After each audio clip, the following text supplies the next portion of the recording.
প্রথমেই সবার আগে যার নাম আসে মারিয়াম, যার আলোচনা কোরআনের পৃষ্ঠায় পৃষ্ঠায় পাড়ায় পাড়ায় সূরায় সূরায় রয়েছে, বিভিন্ন জায়গায় জায়গায় আল্লাহ তাআলা করেছেন।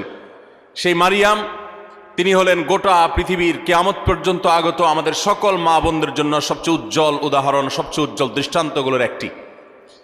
কোরআনে মারিয়ামের পাশাপাশি আমাদের মা, মুমিনদের মা উম্মুল মুমিনিন নবীপত্নী আয়েশা রাদিয়াল্লাহু তাআলা আনহা, তার সম্পর্কে সূরা নূরে কয়েকটি আয়াতে আল্লাহ রাব্বুল আলামিন আলোকপাত করেছেন।